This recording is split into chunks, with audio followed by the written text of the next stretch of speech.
Hello and welcome to Lost in Lucha. And welcome to this, the first edition of a series of videos I'll be doing called CMLL Monthly, an expanded time frame for an expanded format. I used to do blog posts called CMLL Weekly, where I'd write up about CMLL week to week. I'm coming back with CMLL Monthly, and the first month in this series will be March of 2024. For this video, I will be focusing just on matches CMLL airs behind their paywall of their main channel, and not the Guadalajara shows, which air on their own separate YouTube channel for free. Before we get into recapping the month, I'll remind everyone that the pay-per-view card for March 29th show, Homenaje a dos Leyendas, or Homage to Two Legends, was fully announced on the February 14th Informa, with the finals of a tournament announced as well, but without knowing who'd be in it yet because the tournament had yet to happen.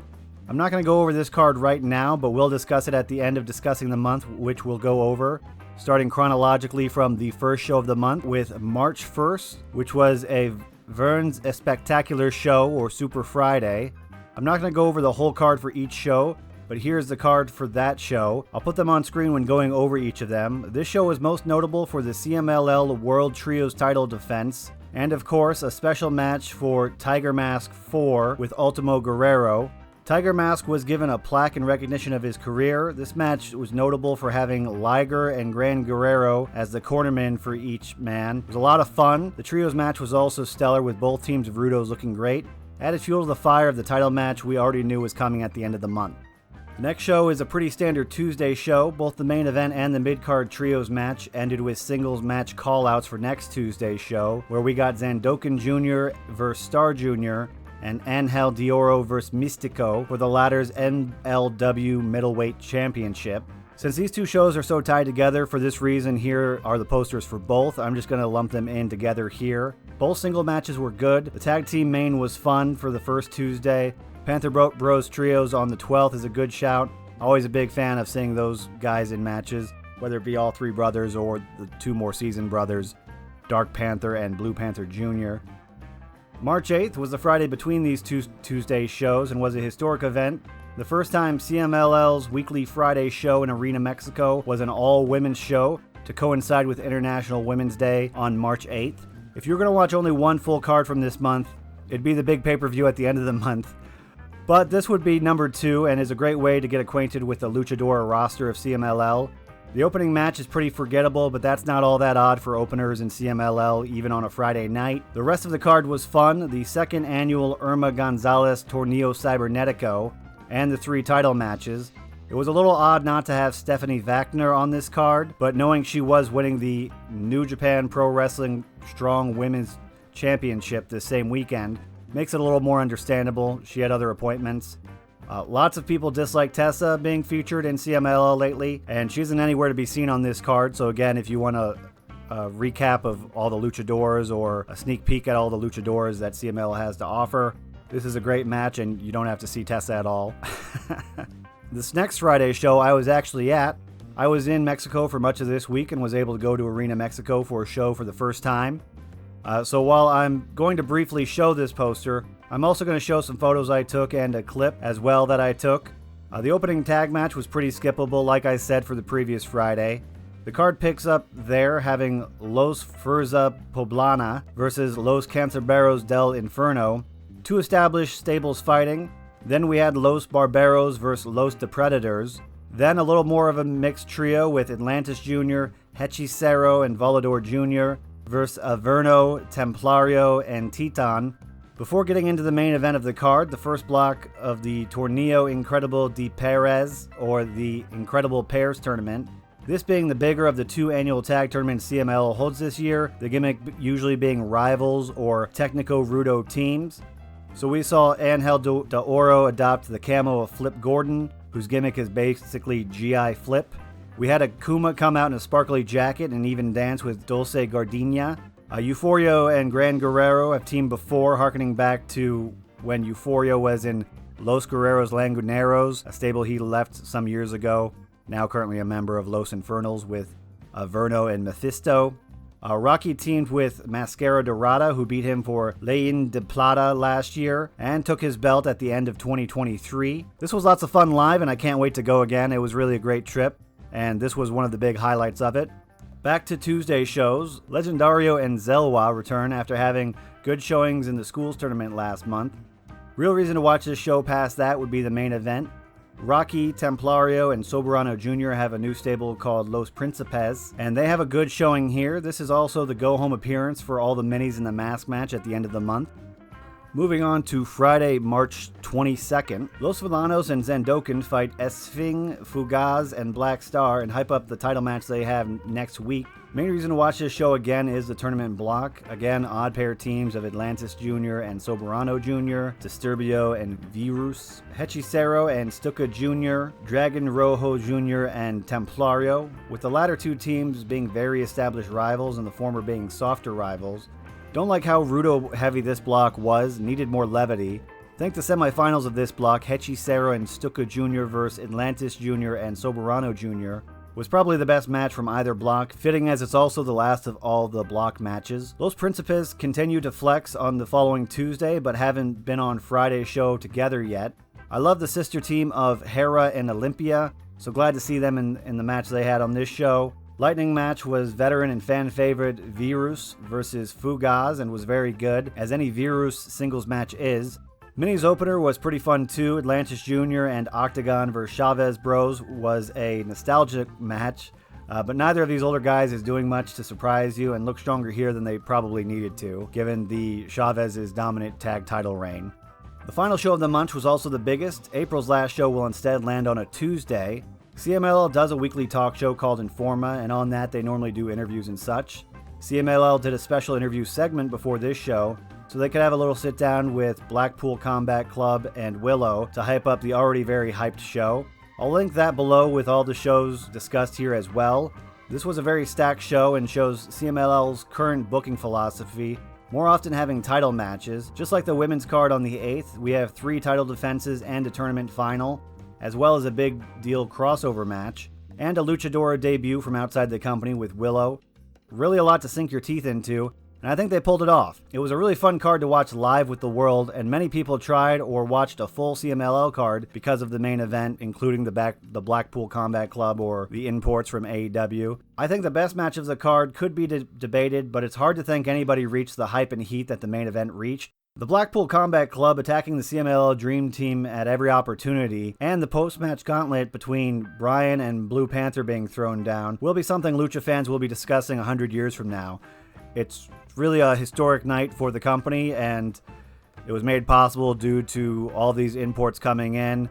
People we thought may never be in Arena Mexico, not only being in Arena Mexico, but main eventing one of the biggest shows of the year. Bryan Danielson, Jon Moxley, Claudio Castagnoli, and of course, who could forget Matt Sydal. Matt Sydal was a replacement, of course, for Wheeler Yuta, who wasn't cleared to compete for this show, so he was replaced at the beginning of the week by Matt Sydal. I think Matt Sydal did a great job at this show. With the challenge thrown down post-match by Bryan, 2 of the greatest to ever lace boots are going mano-a-mano next week, and it's as exciting as Lucha has been in recent memories. Certainly something we'll all be going over again when it comes to the end-of-year lists. This should be a really good match between those two, but even if that match were to get postponed or canceled or not live up to expectations, this Atomicos match between the 4 big CMLL stars and the 4 big AEW stars was incredible. Will definitely be discussed in end-of-the-year list when it comes to best matches of the year. I think this is one that everyone's going to be remembering and talking about again and rewatching when it comes to discussing things at the end of 2024. Incredible finals, Luchadora trios, Barbaro vs. Averno, Esfinge vs. Zandokan were all great too. The tag match and the mini match weren't bad either, but don't measure up to the rest of the card. I would suggest watching the whole card though. It is a fun sit down from start to finish. There's not really the skippable opening match. The tag match is probably one of the lesser hyped matches from this show, but I still think it was a fun match. It's just that all 4 of those guys have been in other good tag matches in the last 6 months that I would probably put above this one. That's the month for CMLL Weekly. I used to give a top 5 for the week. Given it's now monthly, I could give a top 20, but that seems a little indulgent, and the video is going to be long enough, and it just doesn't work as well as a top 10. So here's the top 10 matches for March of 2024. Again, this is all subjective. These are my favorite matches. I will be giving honorable mentions once we reach the end of the list. But we'll start at number 10. And number 10 is going to be from the first show of the month. That's going to be Tiger Mask 4 versus Último Guerrero. What can I say other than this is something that CMLL should do more often? This is probably the most fun I've had watching a Tiger Mask match in forever. Granted, that's carried by Liger acting like he isn't retired as Tiger's corner man. It was such a fun surprise, and what I thought was going to be a pretty tame, let's have Tiger Mask get a tame win, match turned into a highlight early in the hyped month. Number 9. This is a very personal pick for me. Atlantis Jr., Hechicero, Volador Jr. versus Averno, Templario, and Titán. This is a personal pick for me. I was there for this match and include some of my favorite luchadors. This was a match of the night for me at the show that I went to live, and it was nice to see all of these guys in action, let alone versus each other, because these are 6 of the best people on the roster. That's all I really have to say about that. Again, personal preference. I'm sure there are going to be some people, especially once we get to the end of the list and people see what has been excluded, that a lot of people are going to want to put something else here. But again, I was here live for this.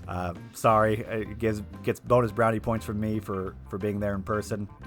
Number 8, Jarochita and Lluvia versus Skadi and Andromeda for the Mexican National Women's Tag Team Championships. In October of 2020, Jarochita and Lluvia, who used the name La Chicas Indomitables, won the inaugural Mexican National Women's Tag titles and were great champs for the 3.5 years they held them. Oftentimes, women's tag titles in other companies become afterthoughts, even to the point of the champions walking out of the company. La Chicas made these titles feel important and even main evented CMLL 88th anniversary back in 2021 off their title match contender poll, getting the most votes over all the male title matches also getting votes, making them the first women to ever main event a CMLL anniversary. This was a historic reign, and their final defense was a good one with 2 rising stars, Skadi and Andromeda. Andromeda, who only made her CMLL debut just back in September of last year. These two make a great pair and will hopefully have a great reign too. Jarochita, shortly after this show, announced she will be stepping away from Lucha Libre indefinitely. If she never makes her return, she more than left her mark on CMLL's Luchador division over the last few years and had many great title matches. Esfinge vs. Zandokan Jr. for the Mexican National Light Heavyweight Championship at the month-end pay-per-view Homage to 2 Legends. Esfinge is a mid-card guy, finally getting his due, and it coincides with his mask design and presentation improving as well. Zandokan Jr. and Villanos have been killing it in the mid-card as a stable. This would score higher if it wasn't on a pay-per-view with so many great matches, and a month that also had a boatload of good matches as well. Barbaro Cavernario, Dragon Rojo Jr., and El Terrible, or Los Barbaros, defending their CMLL World Trios Championships versus Averno, Euforia, Mephisto, also known as Los Infernals. More preamble for the match we are about to talk about. 2 of the bigger Rudo stables in the company for the biggest trios stable belt in the company. It felt like a big fight because it was a big fight. I'm going to keep that one brief because the next match is Barbaro Cavernario vs. Averno for the CMLL World Light Heavyweight Championship. Barbaro drops his title and Averno punches his ticket to the Universal Championship tournament, but will be in the same bracket as Los Barbaros, who are the CMLL World Trios Champions. This match is building on what CMLL is teasing to be a hair match sometime in the near future. This might be the first domino that leads to CMLL 91st anniversary. A hair match between these two could possibly main event. Barbaro has never lost his hair, neither has Averno. Averno lost his mask in 2011 and has won 2 scalps since, or 4 if you want to count the trios match win as 3. Barbaro outpaces him, having lost his mask in 2012 and won 8 scalps since, or 9 if you want to count his tag win as 2. Although upon closer inspection, Barbaro shaved 4 smaller local talent guys before his bigger wins, which were over Ray Cometa twice, Volador Jr. and Matt Taven with Roosh and mentor Filano, who he shaved post-pandemic. It was actually supposed to main event this same card in 2020, but of course COVID happened in March of 2020 and that got postponed until I think sometime in 2021, maybe 2022. I'll put on the screen which year it was. Where Averno shaved Blue Panther and beat Pondor del Norte in AAA with Chessman and Superfly. So they are pretty even and either man could win, but booking is often with the youthful. Anyways, this particular match on this night was great, but the fact that it seems to be setting up a big hair match makes it worth checking out, so you're already versed when that big hair match happens.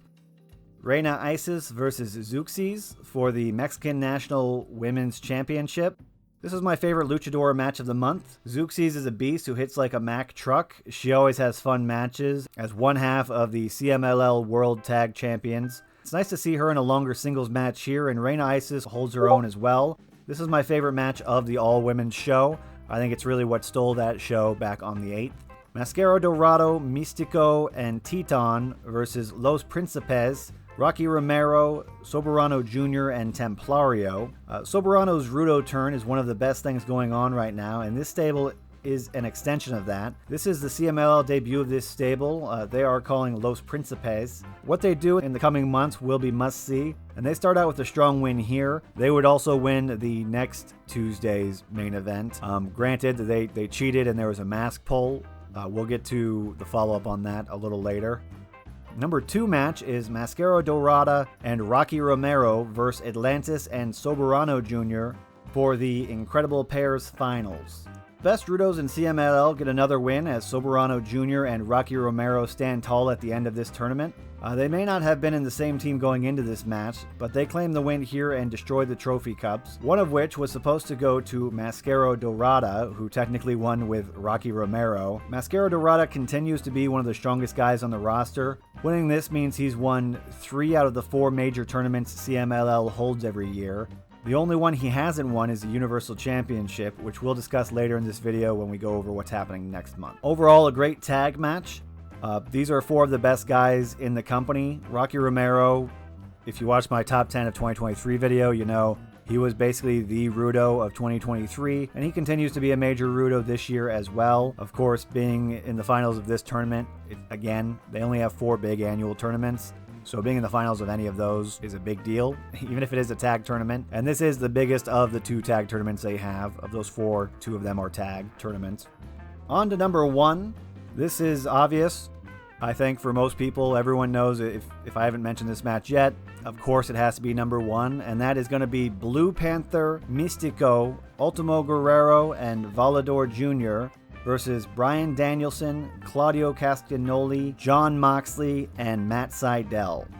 This, of course, was the main event of the pay-per-view that happened on the last Friday of the month, Homage to 2 Legends. This felt like a big moment with CMLL debuting the AEW talents Bryan, Claudio, Moxley, Sydal in a big main event match for CMLL's 2nd biggest annual pay-per-view. And it ends with an announcement for a dream singles match next week. This isn't going to happen again. This is a one and done. You can't really recreate this. I don't know what 3 stars or 4 stars, sorry Matt, you would send down and, have this kind of impact. Okada's wrestled in Arena Mexico already, so you send him down, it's not going to be this big.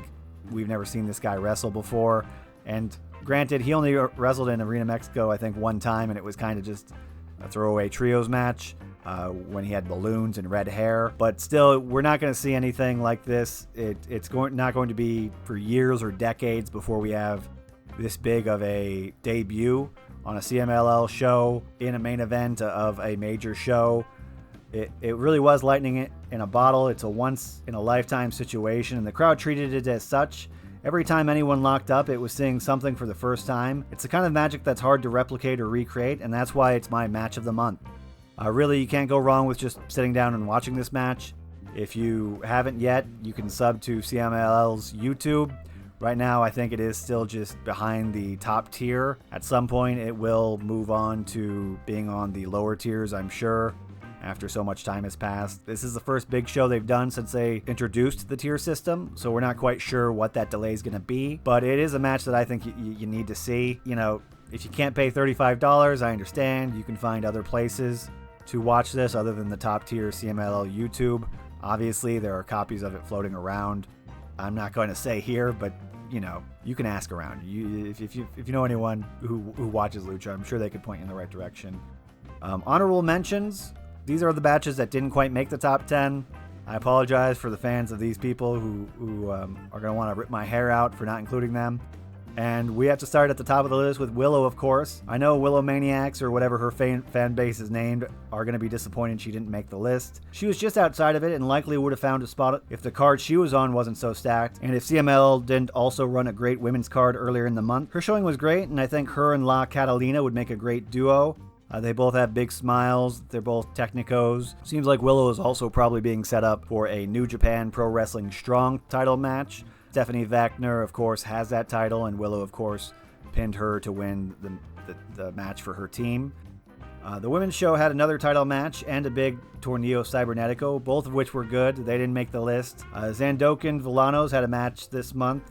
I think the match that they had with Esfinge on the Friday before the big pay-per-view, that there was kind of a big go home, we beat Esfinge, and I'm going to take your title at the pay-per-view moment post-match, and Zandokan and Villanos as a trio are fun to watch in general, so that could have made the list. Zandokan also had a singles match versus Star Jr., which was good as well. Angel de Oro versus Místico for the MLW title, MLW middleweight title.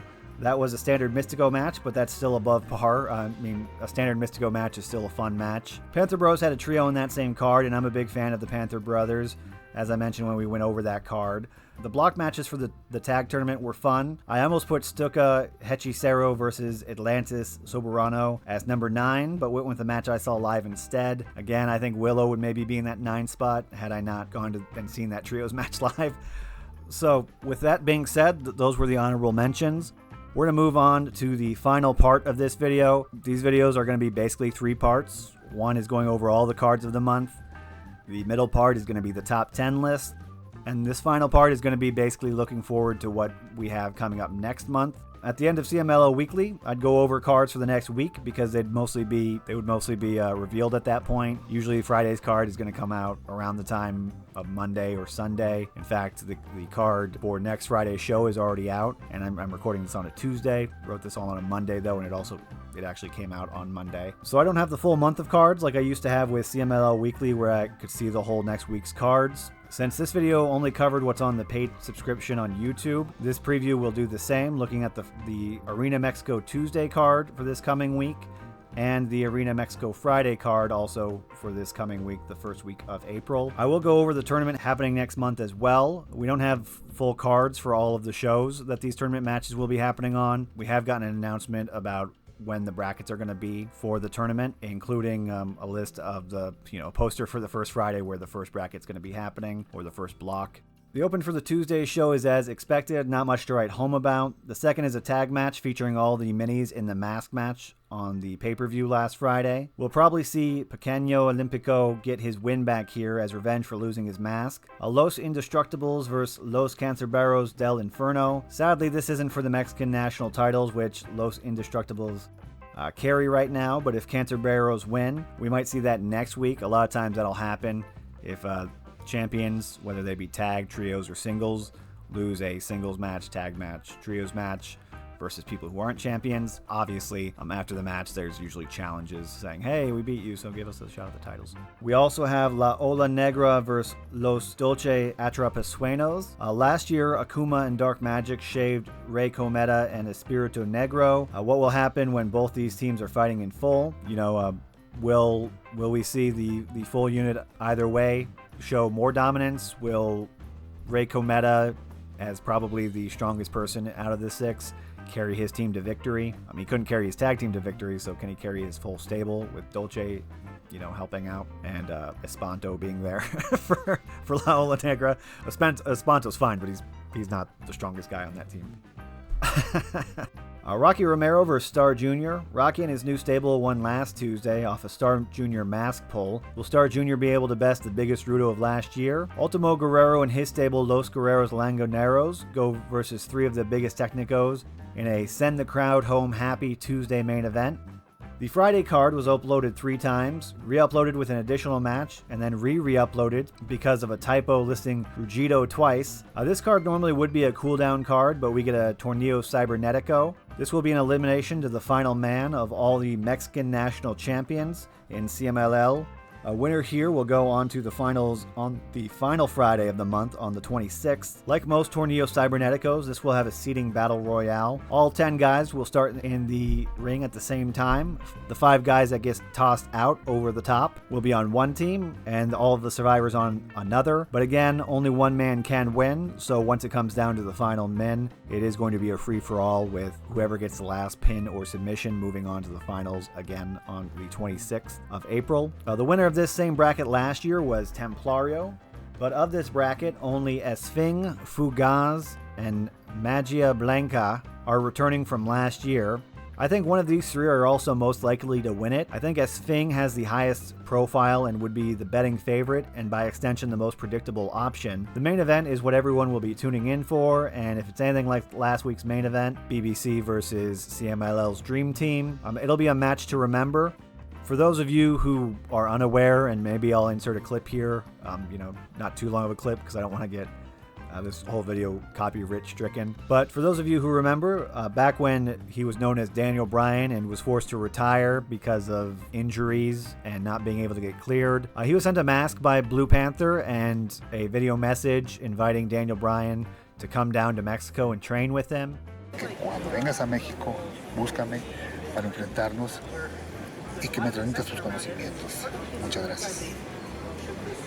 That's awesome. Like, that's literally incredible. Blue Panther's like my favorite, and so I think Blue Panther, his technical wrestling is at a different level than everybody else, and so like the style of wrestling that he does things that I have tried to imitate but can't do. Okay. So I like this idea of the exchange of knowledge. I think that's cool in everything, not just wrestling, but like in jiu-jitsu or kickboxing or whatever. And when you can learn from somebody who's like a master at what he does, like Blue Panther, I just think that's incredible. But wait, there's more. Oh, there's more? Yeah. That was a really cool thing that was circulating, at this point almost a decade ago. I'll put a timestamp or I'll put a date on here so you actually know when this video is from or when it says it was posted. Ever since that, people have wanted this as a singles match with the big Atomicos that happened in the main event of last week's match or of last week's pay-per-view. The fact that Blue Panther had a mask that had both him and Bryan on it, and on it said in Spanish, dreams do come true. It seemed like we may only get the Atomicos match. I really think the throwing down of the gauntlet at the end of that match is really what helps elevate it, and hopefully this will be an extension of that and just really blow us all away. It'll introduce a lot of people to Blue Panther and maybe encourage people to go back and look at his old work. He has been wrestling for 45 years now, and a lot of that is on tape. A lot of great matches are on tape. One of my favorites is Blue Panther versus Super Astro. That happened in AAA in the early 90s. Post-match, CMLL has an area where people cut promos, and Daniel Bryan confessed or professed, if you want to say, that Blue Panther has been his favorite luchador since he was 15. For those of you wanting to do the math, Bryan Danielson would have been 15 in 1996. This means that he became a fan when Blue Panther was most famously known for his rivalry with Love Machine Art Barr. That's a great saga that could make its own video. I can't go into all of that, but those are some matches that you might want to check out if you want to see how or why Bryan became such a big fan. Again, one of my favorite matches of his is the match he had with Super Astro, which would have also happened in the early 90s and been before this time when Bryan Danielson said Blue Panther became his favorite. He's just a great all-around talent, and I'm happy for him to get such a marquee match. Blue Panther has been de-emphasized over the last couple of years since losing his mask, which was approaching 15 years ago now. And he got shaved by Sam Adonis, 5 or so years ago, and that was an okay match, and that was probably his big last singles match. So it is nice to see him get another singles match. Blue Panther at 63 isn't going to be wrestling forever, and this seemed like a match we would never get. Even when we were getting this Atomicos last week, part of me was feeling like this is going to be Bryan and Blue Panther locking up, and this is going to be the most that they do with each other. The fact that they are getting a singles match and it's main eventing a Friday show is a really cool thing for both talents. It's going to be and was incredible to see Bryan Danielson in Arena Mexico. Same thing with Claudio and Mox and Seidel. They really all took to CMLL like a duck to water, and I'm excited to see more of this action, but really it's hard to imagine they're going to be able to book a better match than Blue Panther versus Bryan Danielson, but I'm eager to see them try. So enough about that match and waxing nostalgic about how exciting it is to have Bryan Danielson and Blue Panther actually happening within the week. The following Friday, the Friday after that, we are going to have Block B, or Block 2, or Bracket 2, Bracket B, however you want to say it, of the CMLL Universal Championship, which will include all of the CMLL World Champions, who are, in order of longest reigning champion to shortest, CMLL World Welterweight Champion Titán, CMLL World Tag Champions Nibla Roja and Angel de Oro, aka Los Chavez, Nuevo Los Ingobernables, CMLL World Light Heavyweight Champion Stigma, CMLL World Heavyweight Champion Gran Guerrero, CMLL World Middleweight Champion Templario, CMLL World Trios Champions Los Barbaros, which includes Barbaro Cavernario, El Terrible, and Dragon Rojo Jr., and, of course, the newest champion crowned last Friday, CMLL World Lightweight Champion Averno. Like mentioned above for the Mexican National Trio, this too will have a seating battle royale. All 10 guys will start in the ring. 5 guys that get tossed out over the top rope will be on one team, and the survivors that are still in the ring on another, but only one man can win. Last year for this bracket, Dragon Rojo Jr. won, and of these names, Angel de Oro, Nibla Roja, Gran Guerrero, Titán, Barbaro, and Stigma will be making their return, so that's over half the field. This one is harder to call, with everyone aside from Stigma seeming like they could win. El Terrible has already won this tournament twice. The only other person to do that would be Último Guerrero, so it's pretty unlikely that El Terrible is going to get into the finals. At least he'd be one of the less interesting finalists, because he's not really likely to win it a third time and beat Último. I think they're probably going to share that record, and they're probably going to share it alone for some time. Averno and Barbaro being the final two seems like a good idea, building up to that hair match. So that leading to one of them winning the bracket would probably be my bet. That would probably be what I would put money on if I were a betting man, or I knew a bookie that would take lucha bets. And then on Friday, April 19th, we will have the NWA World Historic Bracket. There are only 3 of these champions: Atlantis Jr., Místico, and Máscara Dorada. Last year, Atlantis Jr. and Místico were in this match instead with Rocky Romero. Atlantis Jr. won last year. I think Dorada takes it this year. And CMLL teases him winning and perhaps even pulls the trigger on him winning, making Dorado easily the hardest they've pushed a guy since Místico back in the mid-2000s, nearly 20 years ago. Friday the 26th will have the finals for this tournament between the 3 winners of each block. Both this final and the last semi-final will have elimination rules like last year. With this being a 3-way, it is just going to be elimination, with all 3 guys fighting at the same time. Just like with a Torneo Cibernetico, technically there's only supposed to be 2 legal men in at a time, but given that it is a free-for-all situation, that's a rule that's not really strictly followed, and no one's likely to get DQ'd for breaking that rule. But expect them to fight one-on-one in the ring sometimes, because,